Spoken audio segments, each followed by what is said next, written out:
Hola, ¿cómo están? ¿Cómo les va? Qué gusto que nos acompañen otra vez acá, como todas las noches de martes a viernes, en Mega TV. Esto es Conversando a la Noche y cada noche tratamos de acercarnos a la trayectoria, a la vida, a la hoja de ruta de alguna persona que nos parece interesante y que usted también pueda aprovechar el punto de vista de los conocimientos que tiene. A veces son deportistas, otras veces son políticos, gente de la cultura, pocas veces son científicos. Hoy encontramos a uno de ellos y lo trajimos. Y trataremos de bajar a nuestro nivel la charla, porque si no también va a ser muy difícil. Él es el doctor Benjamín Barán, que es muy conocido en ese ámbito, el ámbito académico, científico, y que hoy va a hablarnos de varios aspectos de la vida que tienen que ver con la ciencia, con la investigación, con la tecnología y sobre todo con esa nueva fascinación que tenemos con la inteligencia artificial, por ejemplo. ¿Qué es? ¿Cómo es? La nube. ¿Por qué está todo en la nube ahora? Vamos a tratar de revelar, de desvelar esos misterios con el doctor Barán. Pero primero, una breve semblanza de su trayectoria y luego comenzamos a conversar la noche con él.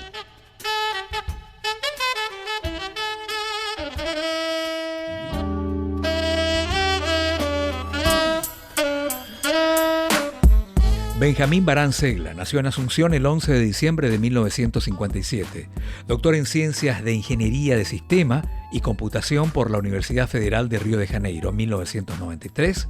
Máster en Ingeniería Eléctrica por Northeastern University en Boston, Estados Unidos, 1987. Ingeniero electrónico por la Universidad Nacional de Asunción, 1983. Sus trabajos han recibido docenas de premios y distinciones científicas, como el Premio Nacional de Ciencias del Paraguay, 1996, y nuevamente en el año 2018. El Honor al Mérito Latinoamericano en Informática, otorgado por el CLEI, 2013, y el Premio Panamericano en Computación Científica 2012, así como un doctorado honoris causa por la Universidad Nacional del Este 2012 y otro por la Universidad Nacional de Asunción 2022. Sus áreas recientes de investigación incluyen inteligencia artificial, optimización, redes ópticas, computación en la nube, computación cuántica y ciencia de datos. Actualmente se desempeña como decano de la Facultad de Informática de la Universidad Comunera UCOM y docente en otras universidades nacionales, como la Universidad Católica Nuestra Señora de la Asunción. Doctor en Ciencias en Ingeniería de Sistemas y Computación. Ese es tu título, Benjamín. ¿Cómo estás? Muy buenas noches, un verdadero honor poder estar de este lado, porque soy admirador de este programa y suelo asistir al programa. Muchas gracias por este honor que siento al estar aquí. Para nosotros, querido doctor, ahora me enteré que nos encontramos en la casa de un amigo común, Luis Schwarman, querido amigo, y es interesante porque leí bastante toda tu trayectoria, cómo toda tu vida dedicaste a la investigación, a las ciencias. ¿Eso desde chiquito, doctor? Parece que sí. Cuenta mi madre que cuando entré en la escuela primaria había una psicóloga que le preguntaba a los chicos cosas y una de las preguntas que me hicieron era qué quería hacer cuando grande. Yo respondí ingeniero electrónico y la psicóloga me dijo, pero eso no hay en Paraguay. Y yo le respondí, no importa, si no hay en Paraguay voy a estudiar en Estados Unidos. Y lo que fueron los vaivenes de la vida, que justo cuando tuve que elegir carreras, se había abierto la carrera de Ingeniería Electrónica y posteriormente tuve la suerte de recibir una beca Fulbright del gobierno de los Estados Unidos y pude ir a hacer una maestría en Northeastern University, donde también tuve el honor de estar enseñando. Así que fue una experiencia fantástica. Qué lindo. Que se haya cumplido. En ese momento anticipaste tu destino. ¿Dónde es esta universidad que mencionaste? Northeastern University es una universidad que queda en Boston, Massachusetts. Okay. Ahí está el Charles River, sí, que separa de un lado del puente está Harvard y del otro lado del puente, de un lado del puente está el MIT Y del otro lado del puente está Northeastern University y efectivamente, como dije, del otro lado del puente, un poco más adelante está Harvard. O sea que es la zona universitaria por excelencia.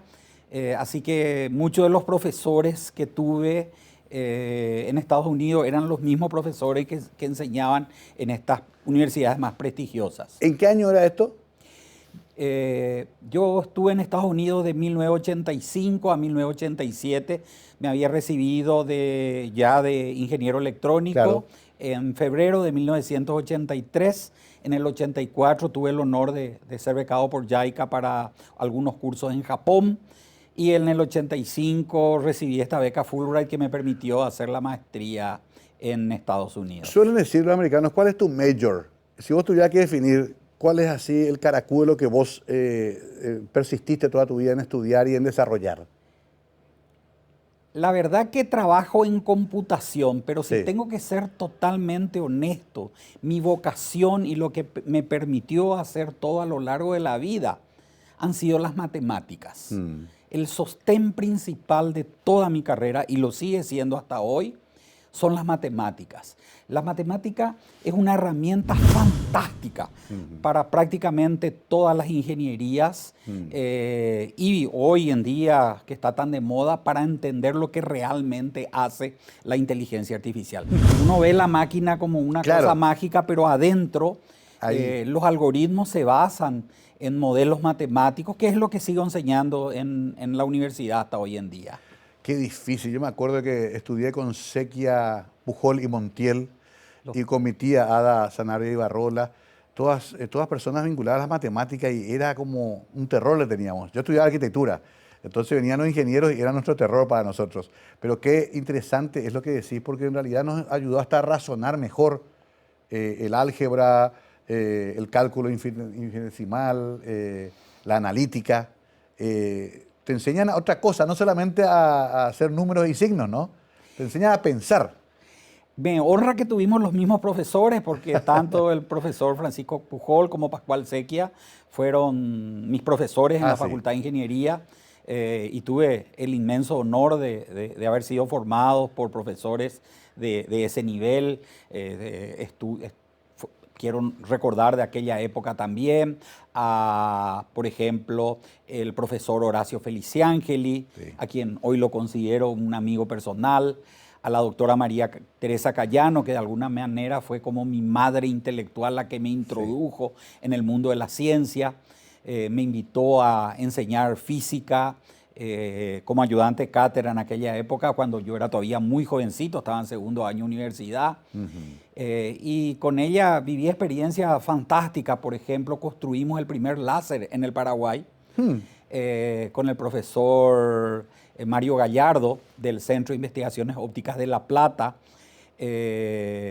Y gracias a eso después recibí varias becas del CONICET de Argentina para ir a realizar mis primeros trabajos científicos en La Plata, en este Centro de Investigaciones Ópticas, con el doctor Mario Garavaglia, con el doctor Mario Gallardo, con quienes di mis primeros pasos en el mundo del láser. Y ya que estamos muy cerca del viejo Caracol Discotec, como yo había regresado como experto en láser para lo que el Paraguay tenía, justo el Caracol Discoteca había comprado el primer láser que se compró en Paraguay y me llamaron para supervisar la instalación. Así que antes de venir a bailar al Caracol, que hice también alguna vez, me tocó conocer el Caracol como ingeniero, instalando el láser, el primer láser que llegó para una discoteca. Era una novedad absoluta, era como llegar al siglo XXI para nosotros.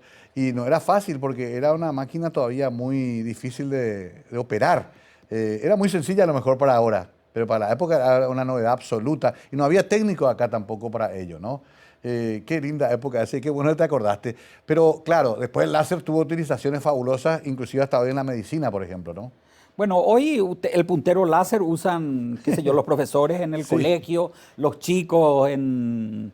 qué sé yo, en la casa, en la cancha, para intentar apuntarle al refere. O sea, hoy hay un montón de aplicaciones muy comunes, Hoy se entiende que el láser es simplemente luz, Sí. con ciertas características especiales, como el hecho de ser monocromática, coherente, pero es básicamente luz. Pero en aquellos tiempos, ¿verdad? Estoy recordando, estamos hablando, mis primeros trabajos en el área del láser fueron en la década del 70. En esa época el láser no era tan común claro. en general en el mundo. Yo lo conocí en el Centro de Investigaciones Ópticas de La Plata, no era algo que ni siquiera existía en el país. Sí. Bueno, y después comenzó a tener aplicaciones extraordinarias en mi campo específico. Es lo que hace posible este gran intercambio de información en el mundo a través de Internet. Por ejemplo. Todo el backbone de Internet, el corazón por donde se interconectan unos países con otros, Sí. prácticamente todo eso está hecho con fibras ópticas por donde viaja luz que sale de un láser. O sea, el láser es el punto de partida de donde salen los fotones que van a llevar información a todo el planeta Qué curioso, Tierra. ¿no? Qué bueno. Y me vas a disculpar porque soy un neófito en la materia, pero me apasiona ese mundo también como a todos. Antes mandábamos vibraciones, antes mandábamos señales eléctricas, ahora se manda señales ópticas. Así es. Una de las cosas interesantes que está ocurriendo en el mundo de la tecnología es que el elemento principal de comunicación, cuando yo empecé a estudiar ingeniería electrónica, Sí. era el electrón, o sea, cargas Exacto. eléctricas. La Sí. electricidad era la forma que teníamos de transmitir. En aquel momento creíamos que a alta velocidad de un lugar a otro. Sí. Ahora, comparado con la masa de un fotón, el electrón es sumamente grande y sumamente pesado. De hecho, el fotón tiene una masa en reposo de 0. Entonces, la cantidad de posibilidades que nos da no tener que usar masa, Sí. Claro. sino luz para poder transmitir información, es algo fantástico. Y está ocurriendo en todo el mundo que los tradicionales equipos que eran electrónicos están migrando a ser fotónicos hoy en día. O sea, el elemento principal para transmitir información, que era el electrón, Sí. hoy está siendo reemplazado por el fotón y cada vez más hay universidades que están reemplazando la vieja y tradicional carrera de ingeniería electrónica, que yo mismo estudié, Sí.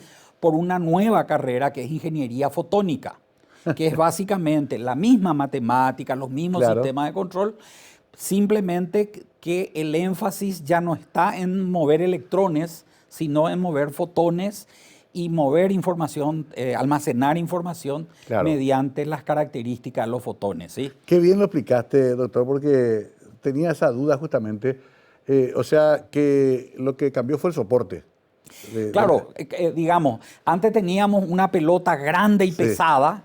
Claro que el electrón es de lo más chico Sí, que sí, hay pero en el entiendo la átomo, ¿verdad? comparación. Pero comparado con la masa del fotón era Sí. algo grande y pesado y entonces costaba mucho esfuerzo mover y iba mucho más lento porque es grande, porque es pesado, y hoy fue reemplazado por un corpúsculo, digamos, tan pequeño que nos da un montón de posibilidades nuevas. Y como mencioné, prácticamente toda la comunicación de Internet, todo el backbone de Internet ya se hace moviendo fotones, no más electrones. Claro. Bueno, genial las definiciones que va ensayando el doctor para que también entendamos los legos en la materia, pero qué fabuloso que hayamos sido testigos, y con esto me da la pausa, de todo este cambio, querido doctor, porque venimos del teléfono alámbrico, venimos yo en Pilar en la casa de mi papá con manivela, después pasamos a los llamados a larga distancia, la radio mismo cambió todo, la televisión también. Fuimos privilegiados en ver todo eso en un periodo de no más de 50 años, ¿no? Creo que somos privilegiados en la historia de la humanidad. Yo creo que ninguna generación ha visto más cambios, ha sido testigo de más cambios que nuestra generación. Sí. La velocidad de generación de conocimientos y de cambio que ha visto nuestra generación, ninguna generación anterior lo ha podido ver. Así que yo considero que somos realmente privilegiados. Yo armé una radio a válvula cuando era radiotécnico y arreglaba radio y televisión, digamos, claro. Cuando tenía qué sé yo, 14, 15, 16 años, y hoy estoy trabajando con computación cuántica, que es una de mis principales áreas de investigación. Ahí, ese tema ahí, pongo el punto para que te voy a preguntar, ¿qué es eso? La famosa física cuántica y esto que se llama computación cuántica, ¿qué es? Aprovechemos, tenemos acá al profesor, lo vamos a exprimir acá en su conocimiento, pero lo bueno es que lo hace con alegría y se nota que, igual que uno, celebra que seamos testigos de estos avances, inclusive después en materia de salud, en materia también de temas muy importantes para el desarrollo de la vida humana, alimenticia, tantas cosas se pueden ir logrando con estos avances. Para bien, el otro tema, para mal, para las guerras, es para otro programa. Enseguida hablamos con el doctor Barán de vuelta, invitado especial de Conversando en la Noche.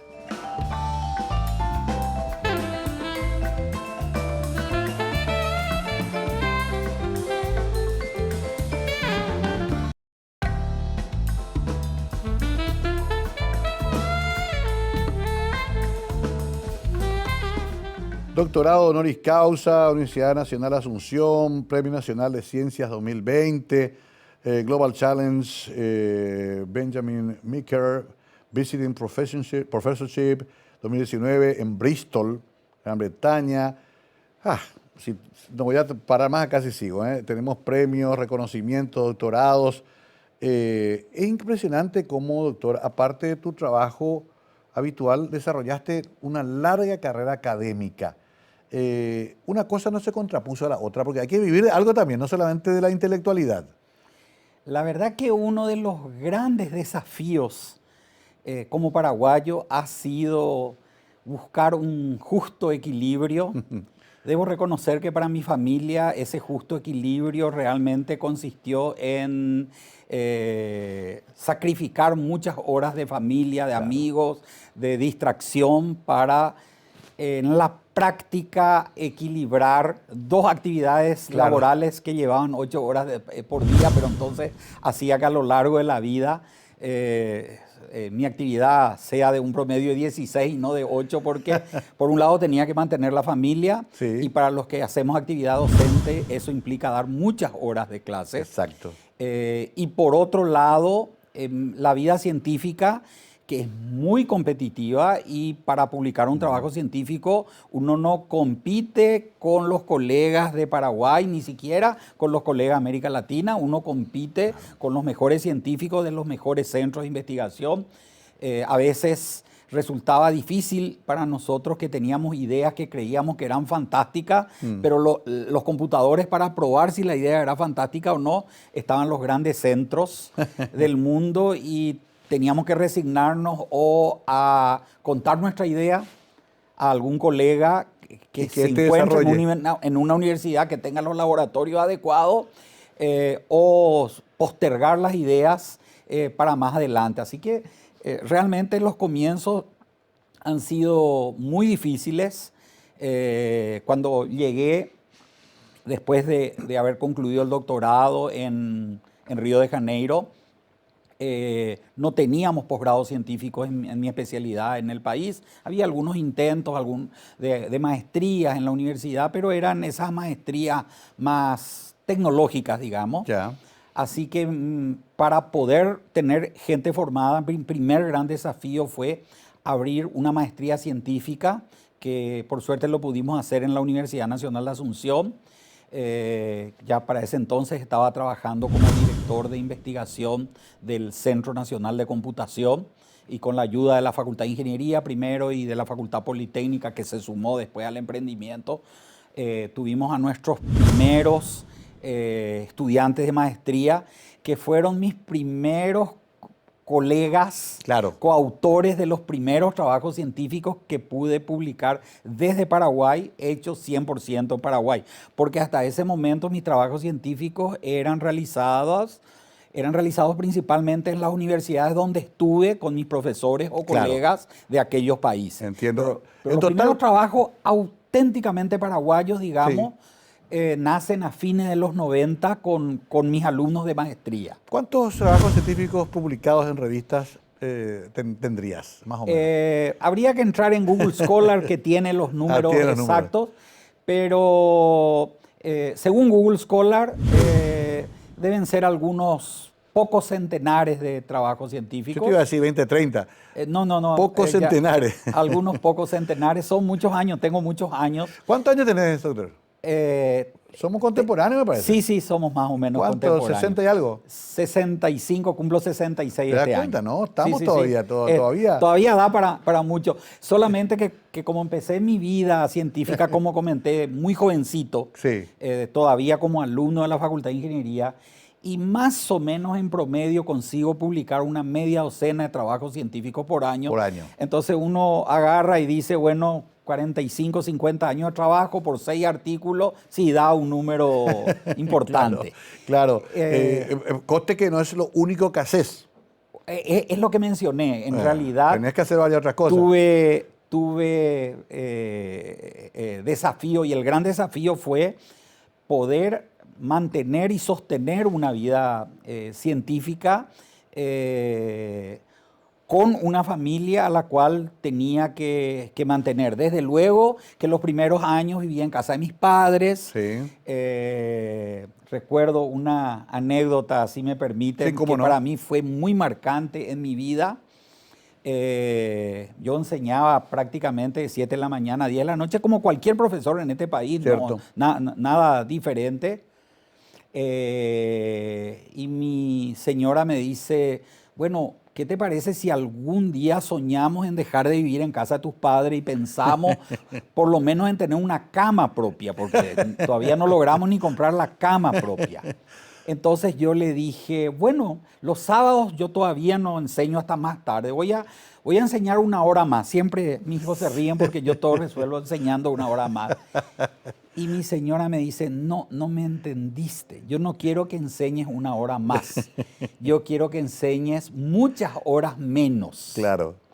Y que en vez de dedicarte a la docencia, a la investigación, le dediques por lo menos algunas horas a hacer consultoría y a usar ese conocimiento que tenés en una actividad que sea un poquito más remunerada que la docencia o que la investigación científica, que tenía luego ingreso cero, digamos. Claro. Así que fue muy interesante ese proceso de entender que para poder sostener mi vida científica yo necesitaba generar una vida profesional paralela, donde usando mi conocimiento podía generar algún dinero para poder construir algún bienestar económico.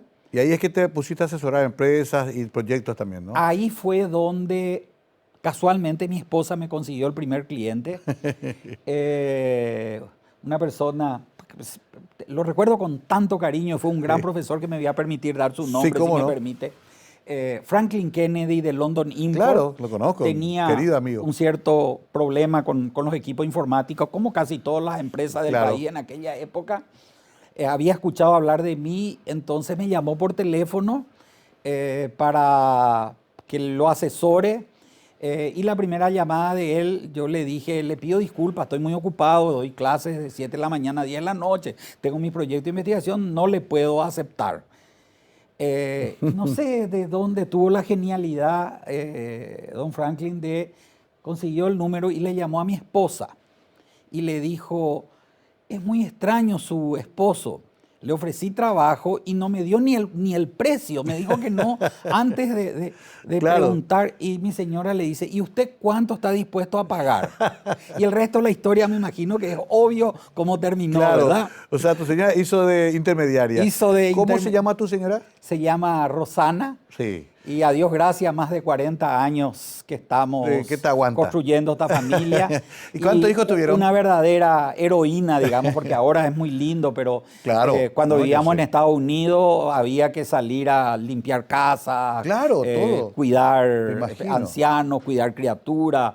Claro, no es una fácil. Verdadera heroína. ¿Y cuántos hijos tuvieron? Tenemos 3 hijos y a Dios gracias hoy embellecemos la familia con 2 nietos también. Con 2 nietos. Esa es la parte más divertida de los nietos. Lo mejor de la vida, creo yo, empieza cuando llegan los nietos. Ahora, qué interesante esto que contaste, porque fuiste construyendo, gracias a la ayuda de tu señora también, esa doble vida profesional y académica. Porque en Paraguay no hay otra forma. En otros países hasta se le paga a alguien por investigar, solamente por pensar y escribir. Acá es muy difícil hasta ahora, ¿no? Yo creo que han habido cambios muy importantes y muy relevantes en el país y quiero valorar, Sí, porque yo que conocí lo que era la ciencia en la década del 70, cuando me inicié sí, con láser y espectroscopía en la década del 80, sí. cuando inicié mis primeras publicaciones científicas. En esa época no teníamos CONACYT, la Comisión Nacional de Ciencia y Claro. Tecnología. En esa época no teníamos el Programa Nacional de Incentivo a Investigadores. No había concursos de investigación. O sea, yo como científico no tenía a quién mostrarle mi proyecto para conseguir financiamiento. Claro. Sencillamente no había a quién mostrar. Es más, cuando a mis profesores más venerados yo les contaba que yo quería ser científico, quiero comentar una charla que tuve con mi padre intelectual. Tuve dos, uno en Paraguay y uno en el Brasil. Sí. En Paraguay fue el doctor Reinaldo Welty. Cuando le comenté a él, que me ayudó con mi tesis para ingeniero electrónico, de que yo quería ser científico, me miró un momento y me dijo, ¿sabes qué, Baram? Tendrás que irte 10 años del Paraguay, aprender lo que es hacer ciencia, prepararte para traer el concepto de lo que significa hacer ciencia y tener mucha paciencia para construirlo en Paraguay. Y la vida hizo que efectivamente estuve 10 años fuera del Paraguay, volví ya con alguna experiencia y vi crecer en el Paraguay el mundo de la ciencia. Hoy hay cargos en algunas universidades de investigador a tiempo completo. Qué bueno. Tenemos donde presentar proyectos, se consigue algún tipo de ayuda para viajar a congresos. Claro. Antiguamente, digamos, cuando yo empecé, esa beca me la daba mi señora o mi padre, no había otra Claro. forma. Claro, bueno, tengo que hacer la pausa. ¿El viejo Barán qué hacía? Mi padre, Sí.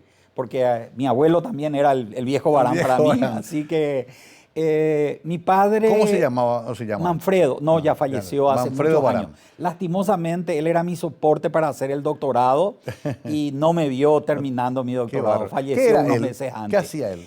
Él formalmente se recibió de abogado, pero nunca tuvo el carácter Claro. para ser abogado. Una persona muy buena, muy tranquila. Entonces se dedicó al comercio, Al comercio. que había sido iniciado por mi abuelo. Tenía una joyería sobre la calle Palma, que casualmente se llamaba Joyería Palma, Ah, mira vos. que quedaba en Palma entre 15 de agosto y Oleari. Ah, claro, sí. Entonces la Y- conocí, seguro que sí. y- Claro, porque, a ver, yo soy, mi padre tenía la ferretería Yunque. Ah, que quedaba ahí cerca. Sí, Oleari, sí. presidente Franco. Y éramos todos amigos con los paisanos, tanto judíos como árabes e italianos también. Caso Crico, caso Goldenberg, Novelty, todas esas cosas, ¿no? Era toda una comunidad ahí que vivía en el centro de comerciantes. Muchos migrantes. ¿Tu abuelo vino de alguna parte? Así es. Mi abuelo tuvo la visión Sí. de que cuando Hitler llegó al poder, Había que salir. él dijo, yo me voy, y a la noche con su señora y sus dos hijos, uno de ellos mi papá, se animó a cruzar la frontera con Francia y fue a Francia. Y en Francia tuvo que, porque no había entrado legalmente, no tenía permiso de trabajo, tuvo que trabajar de lo que podía. Era chef de cocina, pintaba cuadros en Montmartre. Tengo varios cuadros de mi Qué abuelo. bárbaro. Aprendió a pintar porque eso era lo que se podía hacer sin Claro. permiso de trabajo. Qué bárbaro. Y sobrevivió como pudo hasta que este bendito país aceptó recibirlo, y entonces pudo venir con mi abuela, con mi papá, y ya para ese entonces tenía dos tíos, porque tengo un tío que nació en Francia, Sí. y los tres vinieron instalaron a, acá. a Paraguay, sí. Qué extraordinaria historia. Sí, te preguntaba porque yo tengo esa idea de que fueron personas que tuvieron que comenzar de nuevo, pero que también con mucho trabajo y perseverancia criaron sus familias y le dieron esto que tenés vos, ¿no? Una formación intelectual sólida, que era el capital que nos querían dejar nuestros padres, más que dinero. Vamos a una breve pausa y seguimos hablando con el doctor Barán. Una linda charla. Le quiero preguntar a la inteligencia artificial, el gran tema del momento, y me olvidé de la computación cuántica, que me da miedo el nombre nomás ya. A la vuelta hablamos de eso con el doctor.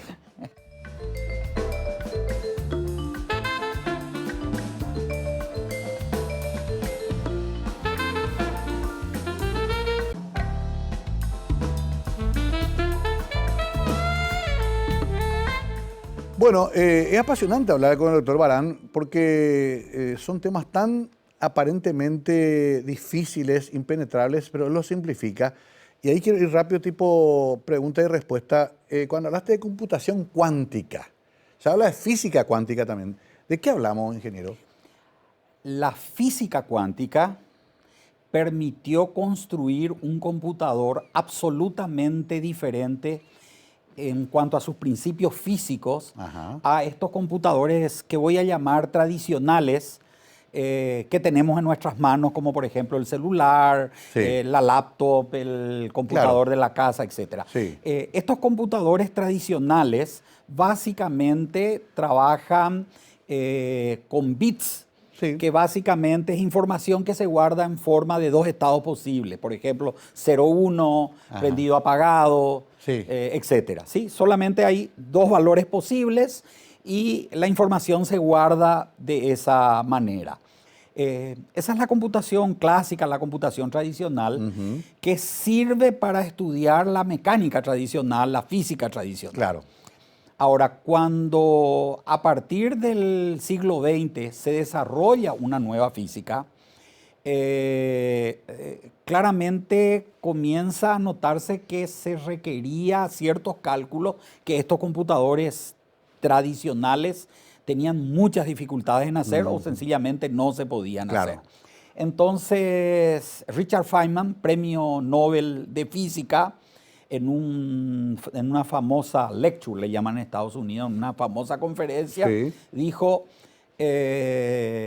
estos computadores tradicionales no nos va a servir, con esto no vamos a poder conocer todo lo que es la física cuántica, necesitamos construir un computador que maneje la física cuántica en base a los principios de la física cuántica. Ok. Nace a partir de esa famosa lecture Sí. el desafío de pensar cómo se podría construir un computador que pueda ayudarle a la física cuántica a desarrollarse.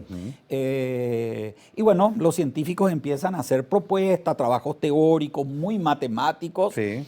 Era como una locura, Claro. estoy hablando, digamos, década del 80, fines de los 80, era como una locura poner mucha plata en algo así. Así que no había tanta plata, como no había tanta plata, no todos los científicos se podían dedicar a eso. Sí. Y el desarrollo era muy teórico. Hasta que en el año 1994 aparece un trabajo muy teórico, pero que para muchos es como el hito que genera el cambio. Fue un trabajo publicado por Peter Shor, donde básicamente demuestra que si podemos construir un computador cuántico, prácticamente todo el sistema de seguridad de Internet, que se basa en algoritmos de clave pública y privada, con algoritmos como el de Reed, Shamir y Adleman, conocidos como RSA, que usamos todos en nuestros certificados digitales hoy en día, cuando entramos al banco, cuando Claro. hacemos cualquier tipo de transacciones. Bueno, que ese sistema de seguridad quedaba absolutamente amenazado si se podía construir un computador cuántico. Y él publica el algoritmo, ¿sí? O sea, la receta de cómo se puede romper la seguridad si se construye ese computador cuántico. Ok. Una alarma. Entonces, ¿qué pasó en 1994? Cuando se publica ese artículo, comenzó a llover dinero y prácticamente todos los países que están en la vanguardia comenzaron a hacer investigación para ver si eso que era un desarrollo matemático, si Claro. de verdad se podía construir o no. Los primeros años fueron muy difíciles porque la misma temperatura ya es un problema para conservar los estados cuánticos de la materia. Ahí se trabaja no con bits, sino con qubits. Qubits son estados cuánticos donde el valor puede tomar valores intermedios entre 0 y 1. Se trabaja con probabilidades y donde ocurren cosas que son extrañas para nuestra intuición, como por ejemplo la posibilidad de los estados superpuestos.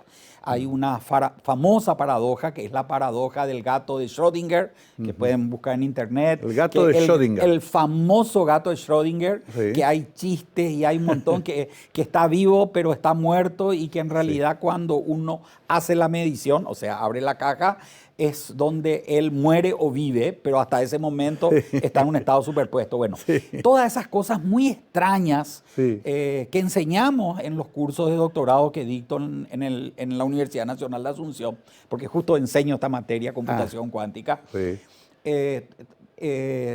Con todo esto fue posible de a poco avanzar tecnológicamente.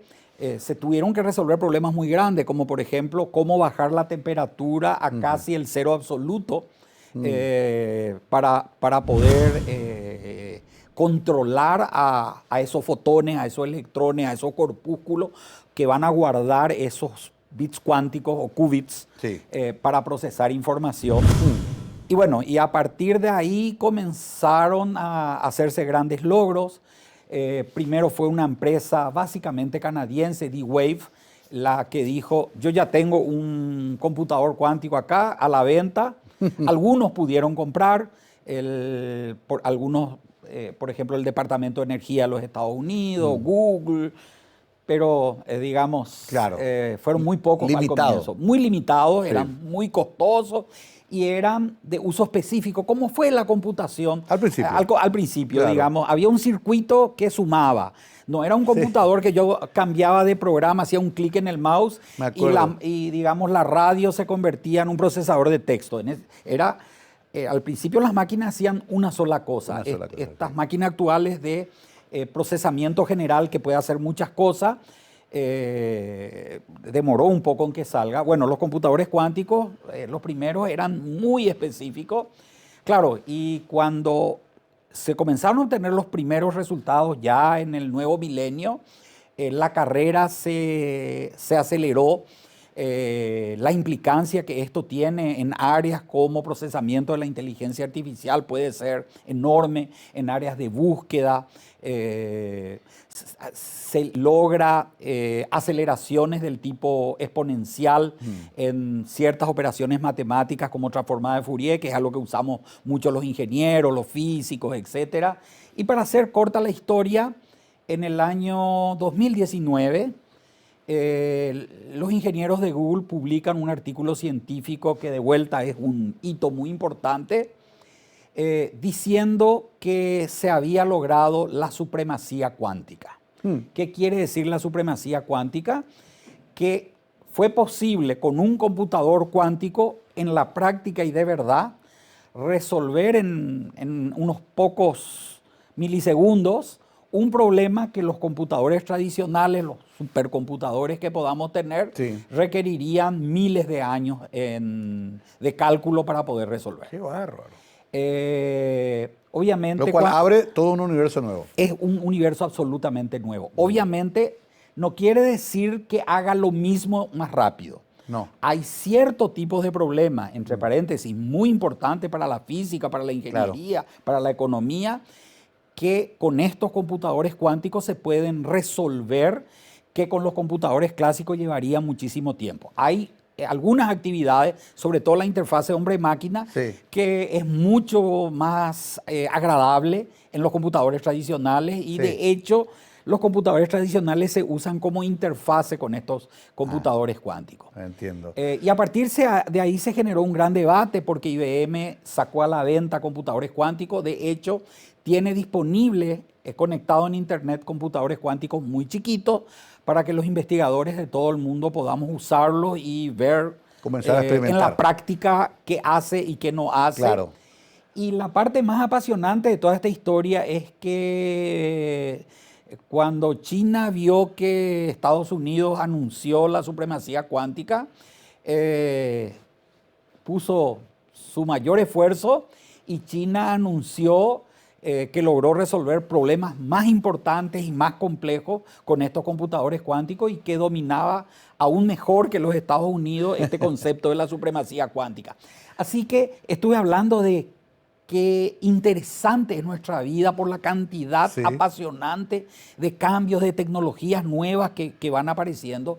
Estamos viviendo un momento fantástico donde hay una carrera científica y tecnológica extraordinaria en el control y la posibilidad de producir estos computadores cuánticos, sobre todo entre China y Estados Unidos. Ahí hago el punto. Es apasionante esto. Me falta el tema de inteligencia artificial, que va a ser una partecita final, por lo menos para anunciar los titulares. Esto que cuenta el doctor Barán también nos mueve a pensar que, así como es un avance extraordinario, también están los peligros que conlleva que eso sea mal manejado, ¿no? Voy a tocar brevemente eso a la vuelta a la pausa. Es fascinante este mundo que ha cambiado de aquel primer teléfono, de aquel telégrafo, de aquel gramófono que pudo reproducir música, a esto que estamos hablando ahora. A la vuelta hacemos un redondeo con nuestro invitado hoy. La verdad que disfrutamos mucho con el doctor Barán. Ya volvemos.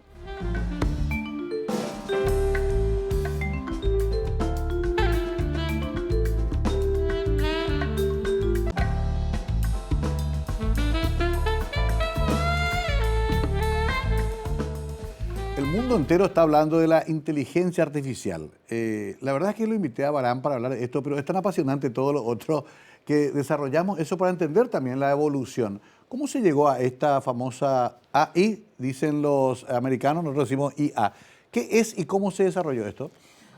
Va a ser difícil hacerlo en pocos minutos, pero voy a intentar. Para empezar, voy a intentar definir en términos sencillos qué es inteligencia artificial.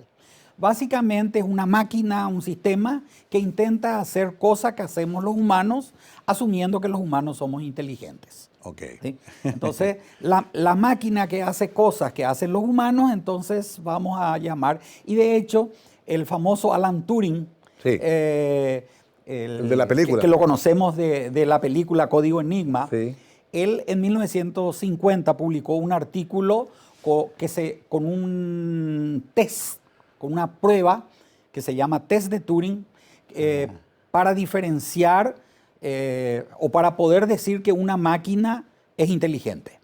Básicamente la prueba consiste en que diferentes personas tienen que chatear contra humanos y contra computadores, y si la persona no consigue saber quién es un humano y quién es un computador, ese computador pasó el test de Turing. O sea, mirá vos, en el 50 ya dijo eso. En 1950 publicó ese artículo científico. Bárbaro.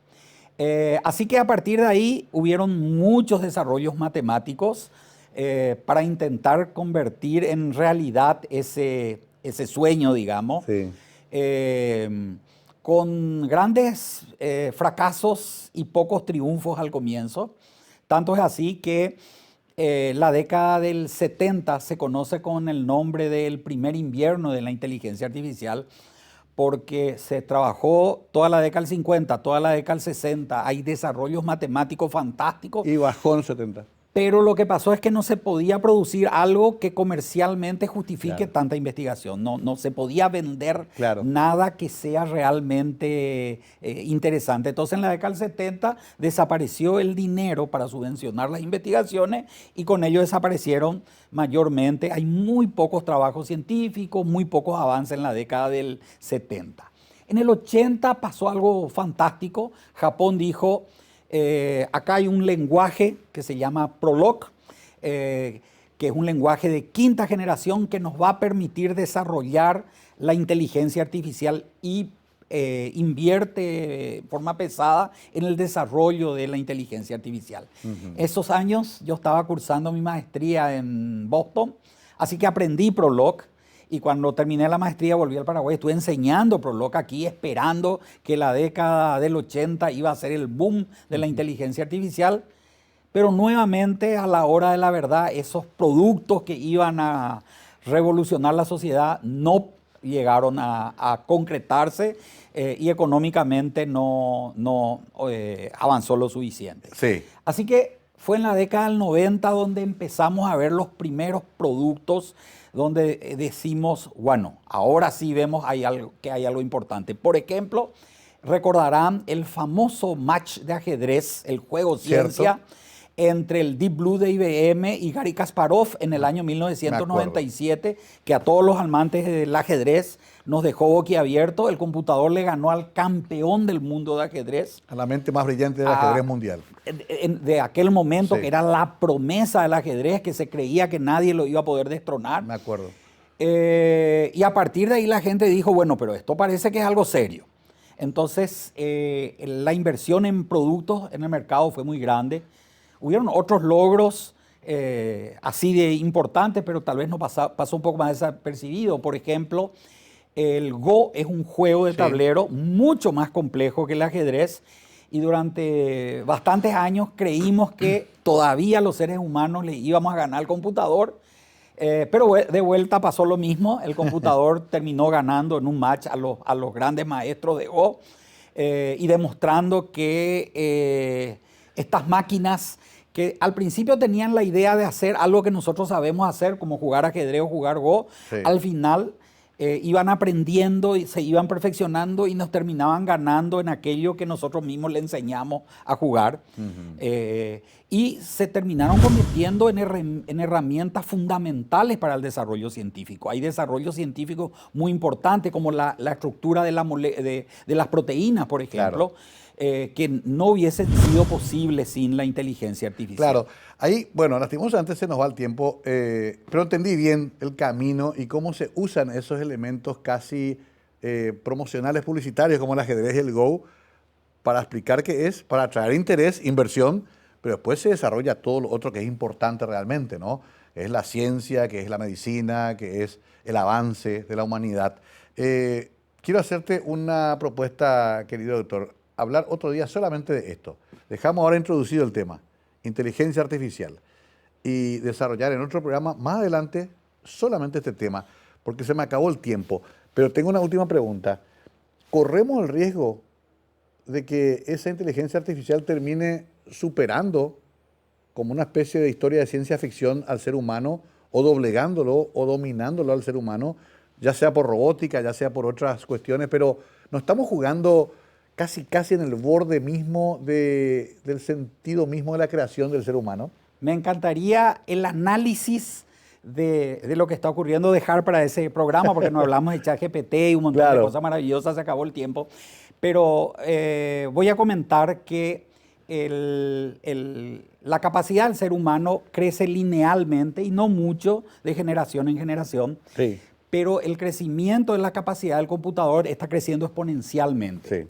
Y el que sabe algo de matemáticas sabe que un crecimiento exponencial le supera a un crecimiento lineal después de suficiente tiempo. A veces hay que esperar más, a veces hay que esperar menos, pero va a pasar. Infaliblemente un crecimiento exponencial supera al crecimiento lineal. Esto lleva a que uno de los principales ingenieros de Google, el director de ingeniería de Google, Kurzweil, haya calculado que ese punto de singularidad donde las máquinas nos van a superar en capacidad no está muy lejos. Él lo calcula para el año 2045, en base a todos los datos que hoy tenemos. Y algo, pero pena que no hay más tiempo, pero algo digno de analizar es el camino que tenemos de aquí hasta 2045 y lo que va a ocurrir después de 2045. Un honor será poder seguir charlando de este tema porque es muy interesante. Primera parte concluida con el doctor Benjamín Barán. Hago ya el compromiso. En un mes, ahí está Lali Canata, mi productora, llamarlo de vuelta. Al doctor lo traemos de vuelta para hablar solamente de este último punto, que es apasionante también. 2045. A lo mejor ya no llegamos nosotros, doctor, pero nuestros hijos y nietos van a estar. Y hay que prepararlos para ese mundo. Así es. Ese es el punto. Gracias, querido doctor. Nos vemos en un mes. Nos vemos en un mes comprometido. Ya, gracias, profesor Benjamín Barán, que realmente es un gusto escucharle, porque, como les dije antes, nos trata de simplificar un mundo muy complejo pero que también va a tener que ver con todo lo que hacemos, con todas las actividades del ser humano, tiene que ver esto que hablamos.